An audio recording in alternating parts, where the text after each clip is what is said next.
साल 1919 बीकानेर की गलियों में 12 साल का एक लड़का अपनी बुआ के साथ भुजिया बनाना सीखता है और केवल 2 पैसे में उसे बेचना चालू करता है।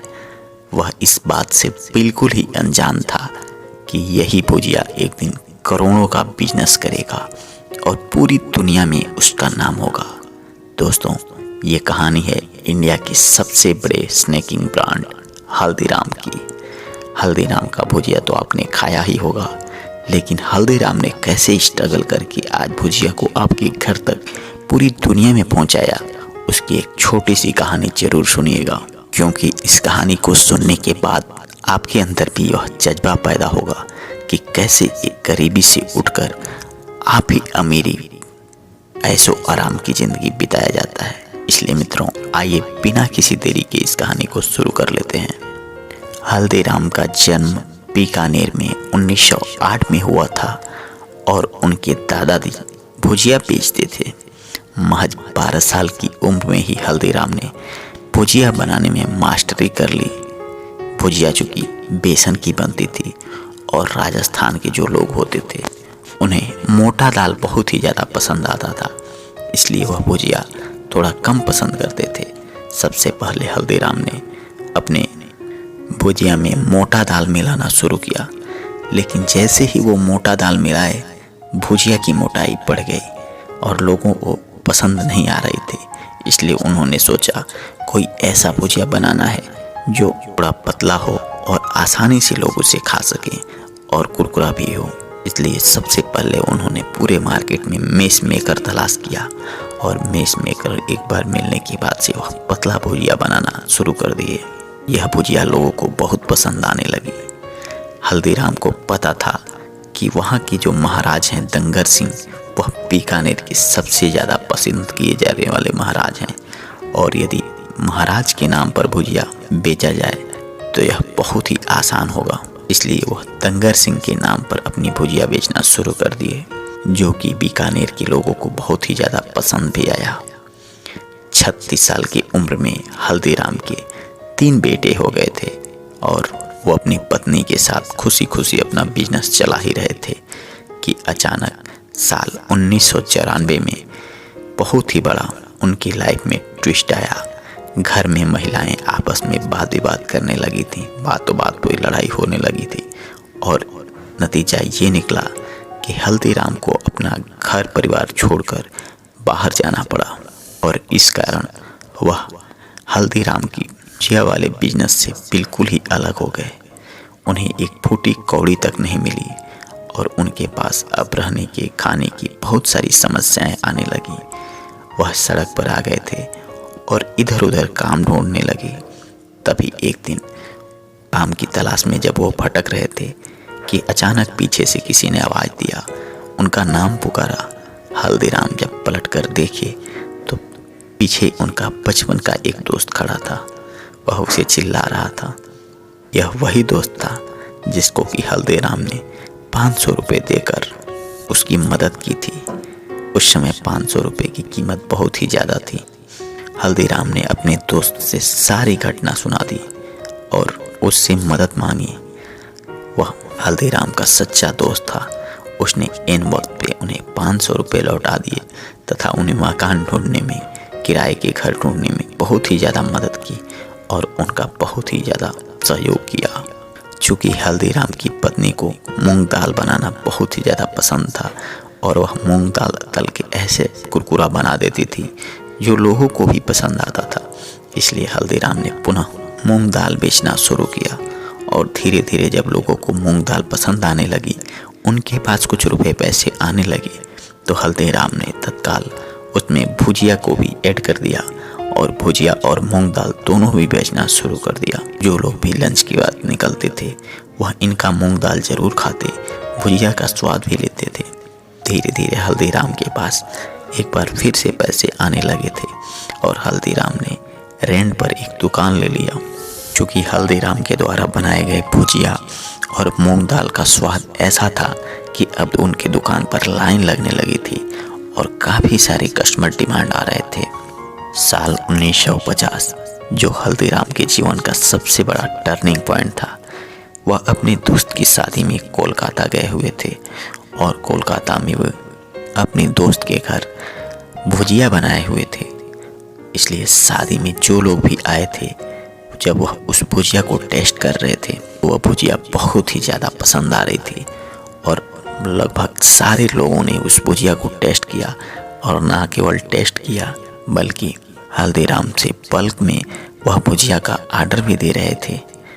अब हल्दीराम को लग गया था कि कोलकाता में बिजनेस करना बहुत ही आसान है और यहाँ पे कोई बहुत ही ज़्यादा कंपटीशन नहीं है और यहाँ के लोगों को भुजिया बहुत ही पसंद आ रहा है।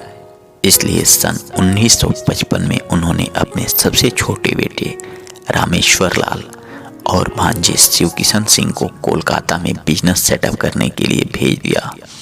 शुरुआत में तो इन्होंने 8 फीट का एक दुकान लिया, लेकिन ग्राहकों की रुझान को देखते हुए और उसके टेस्ट पर लोगों की प्रतिक्रियाओं को सुनते हुए उन्होंने दुकान को और फैलाने का निश्चय किया और अगले 10 सालों में वह 8 स्क्वायर फीट से बढ़ाकर इसे 25 स्क्वायर फीट की में बना दिया और यह दुकान बहुत ही ज़्यादा चलने लगी।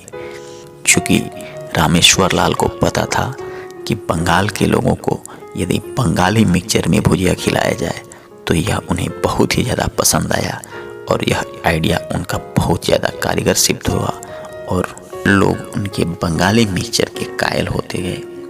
सन 1968 तक हल्दीराम के तीनों बेटे वेल सेटल्ड हो गए थे। जो बड़े बेटे थे मूलचंद, वह बीकानेर में बिजनेस संभाल रहे थे। दूसरे बेटे सतीदास ने अपने परिवार से अलग होकर अपना अलग बिजनेस करना शुरू कर दिया था। साथ ही साथ रामेश्वर लाल, जो उनके सबसे छोटे बेटे थे, वह अपने बिजनेस के सिलसिले में कोलकाता चले गए थे और वे कोलकाता का बिजनेस संभाल रहे थे। शिव किशन सिंह ने 1968 में नागपुर में जाकर अपना एक अलग ब्रांच खोलने का निश्चय लिया और इसलिए वह अपने चाचा से अलग होकर नागपुर चले गए और नागपुर में वह न केवल भुजिया बनाए बल्कि काजू कतली भी बनाना शुरू कर दिए और यहीं से शुरुआत होती है इंडिया स्वीट इंडस्ट्री में सबसे बड़ा प्लेयर बनने की। सन 1971 में शिव किशन सिंह ने हल्दीराम के लगभग 2-3 आउटलेट खोल दिए थे और नागपुर में लोग इनकी मिठाइयों को भी बहुत ही ज़्यादा पसंद करने लगे थे। धीरे धीरे भुजिया पूरे अपने देश में पैर पसार रहा था।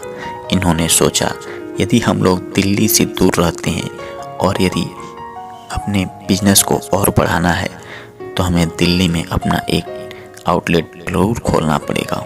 इसलिए उन्होंने सन 1982 में अपना बिजनेस दिल्ली में शिफ्ट कर दिया, क्योंकि चांदनी चौक पर बहुत ही ज़्यादा डिमांड रहती है और शिव किशन सिंह ने अपने भाई मनोहर लाल के साथ चांदनी चौक पर अपना दुकान लगाया और दिल्ली में भी उनकी डिमांड बहुत तेज़ी से बढ़ने लगी।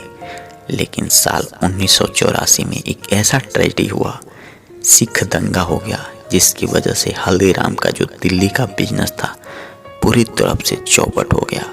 सिख दंगे में लोगों ने इनकी दुकानों में भी आग लगा दी और इनका दुकान जलकर स्वाहा हो गया। मनोहर लाल ने हार नहीं मानी। उन्होंने बीकानेर से कोलकाता से मदद लेकर एक बार दुकान को पुनः सेटअप करने का निश्चय लिया और उन्होंने यह करके दिखा भी दिया। अब हल्दीराम का बिजनेस इतना तेज़ी से फैलने लगा था कि 2000 स्क्वायर फीट में उन्होंने अपनी एक फैक्ट्री डाल दी और उन्हें बहुत सारे लोग काम करना शुरू कर दिए।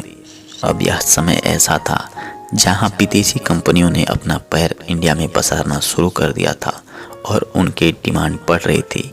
ठीक उसी समय शिव किशन सिंह और मनोहर लाल ने सोचा, यदि हम विदेशी कंपनियों को रोकना चाहते हैं तो ठीक वैसे ही हम लोगों को भी नाइट्रोजन पैकेजिंग की आवश्यकता पड़ेगी, जिसकी वजह से भुजिया कई दिनों तक टिका रहे और लोग इसे आसानी से खरीद सकें।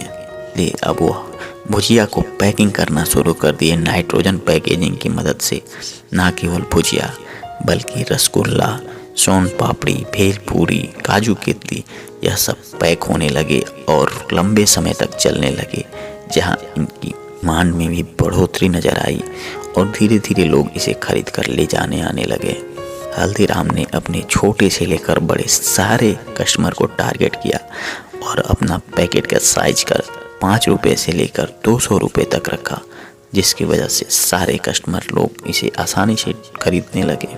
इस प्रकार से हल्दीराम के आइटम बहुत ही ज़्यादा अट्रैक्टिव पैकेजिंग की वजह से इंडिया के कोने कोने तक पहुंचने लगे और इसी के चलते आज इंडिया के लगभग हर घरों में हल्दीराम का पैकेट जरूर नज़र आता है। और ना केवल इंडिया में बल्कि यूएस, सिंगापुर के साथ साथ यूके के समेत लगभग 80 देशों में हल्दीराम मोस्ट पॉपुलर ब्रांड बन गया है। आज से लगभग 100 साल पहले किसी ने यह नहीं सोचा था कि इस भुजिया को 2 पैसे में बेचा जा रहा था। वह हर महीने 9,000 करोड़ का बिजनेस करेगा और हल्दीराम ने यह करके साबित कर दिया कि यदि कोई भी काम मेहनत से किया जाए तो उसमें सफलता जरूर मिलती है। और हल्दीराम का बनाया हुआ यह ब्रांड आज आप भी इस्तेमाल करते होंगे। इसलिए मित्रों, हमेशा कोशिश करिए कि यदि आज बेहतर नहीं हो पा रहा है तो हम अपने कल को बेहतर बनाएं और उसमें लगे रहें। मित्रों, उम्मीद करता हूँ आपको ये वीडियो पसंद आया होगा। वीडियो यदि पसंद आया हो तो वीडियो को लाइक कर अपने मित्रों के याद जरूर इसे साझा कर दें।